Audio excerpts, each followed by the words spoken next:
What the Shelly are you even talking about, girl?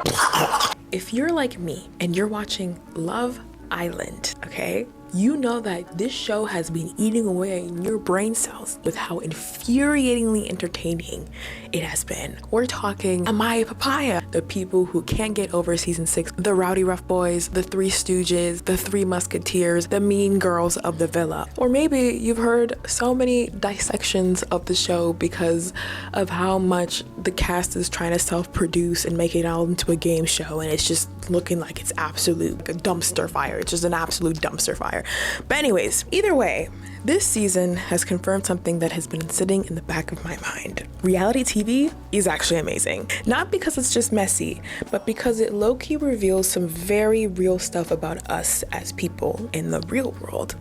More specifically, it has taught me about the sunk cost fallacy. And before you scroll, hold on. This isn't just a random psych term. The sunk cost fallacy is when people keep investing in something, whether it's a job, a relationship, or a goal, not because it's working, but because they've already put too much time and energy into it. We see this all over Love Island. It's typical of it, honestly.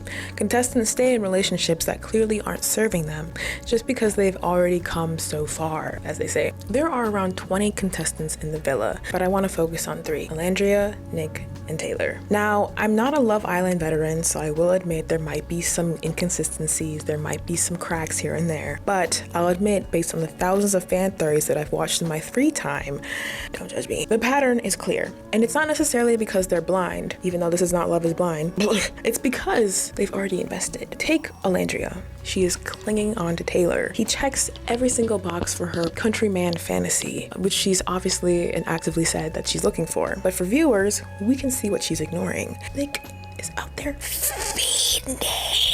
I'm like sweating as I say this. This man has shown more affection in 3 days than Taylor has shown in 3 weeks of them being in the villa, okay? We all know that. We all know that, okay? And yet, Alandria refuses to budge.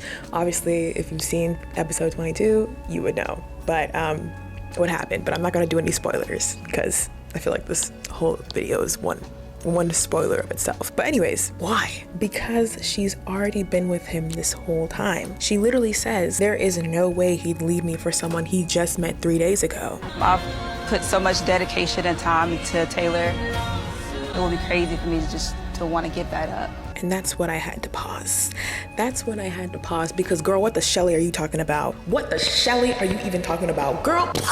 That is the sunk cost fallacy in real time. She is not choosing Taylor because he's better. She's choosing him because the idea of starting over is scarier than sticking with something familiar, even if it's low-key awful. And listen, this isn't just about Love Island. This shows up everywhere, in our friendships, in our careers, in our entire belief systems, especially for Black women. We're taught to ride it out, to be strong, to stay loyal, even when something is draining us. And it's not always easy to tell when we're doing that. Sometimes we confuse comfort for compatibility. We think that if we poured our energy into something, it must be worth it. But sometimes that's just not the case. Sometimes the strongest thing that you can do is to walk away from the fantasy, from the time you've already spent, from the version of yourself that you had to be in order to survive it. And in real life, that could mean reevaluating a job, an institution, a relationship, especially when people start to box you in, call your work political when it's really about purpose, whether you're trying to build something for your community, for yourself, for your people, and you keep hitting systems that ask you for your labor, not your vision, or not really respecting you as a whole. Lots of gibberish. You get what I'm saying, I would hope.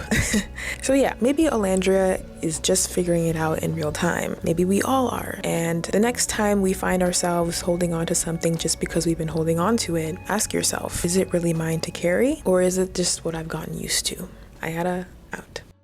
Between Alandria and I, she's one of the most attractive women I've ever seen in my lifetime.